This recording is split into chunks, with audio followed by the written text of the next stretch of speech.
নমস্কাৰ বন্ধু বান্ধৱীসকল, আপোনালোকে চাই আছে অনলাইন জ্ঞানী ইউটিউব চেনেল। আজি মই আপোনালোকক দেখাম আপোনালোকে কেনেকৈ আপোনাৰ এপিডিচিএলৰ মোবাইল নম্বৰটো চেঞ্জ কৰি ল'ব। আপোনাৰ লগত যদি পুৰণা নম্বৰটো নাই, আপুনিও কৰিব পাৰিব চেঞ্জ।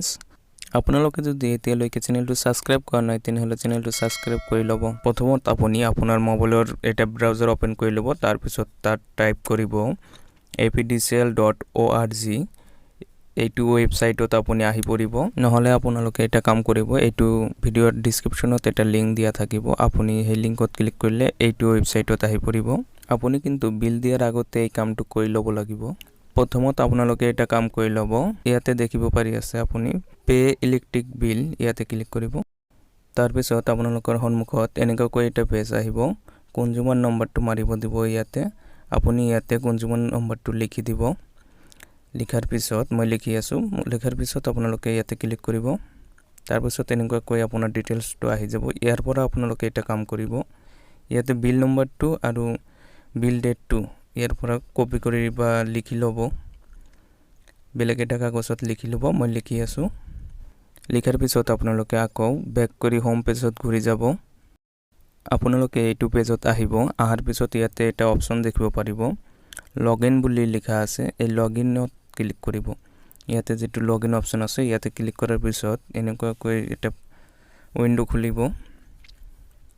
ইয়াতে আপুনি ৰেজিষ্টাৰ বুলি এটা অপশ্যন দেখি আছে, ইয়াতে ক্লিক কৰিব। ইয়াতে ক্লিক কৰাৰ পিছত আকৌ আপোনাক কনজিউমাৰ নম্বৰটো লিখিব দিব। আপুনি ইয়াতে কনজিউমাৰ নম্বৰটো লিখি দিব। তাৰপিছত ইয়াতে ক্লিক কৰিব। ক্লিক কৰাৰ পিছত আপোনাৰ ওচৰত এনেকুৱাকৈ এটা অপশ্যন আহিব। আপুনি ইয়াতে দেখিব পাৰি আছে to update your mobile number, ইয়াতে ক্লিক কৰিব। ইয়াতে আপুনি তিনিটা অপশ্যন পাব।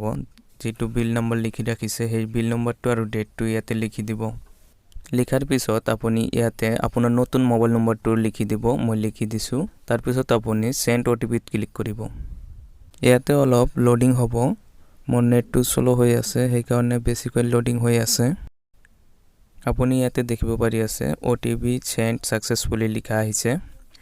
আপোনাৰ নতুন নম্বৰত এটা OTP যাব। সেই OTPটো ইয়াতে দি দিব। দি পেলাই আপুনি ৰেজিষ্টাৰত ক্লিক কৰিব।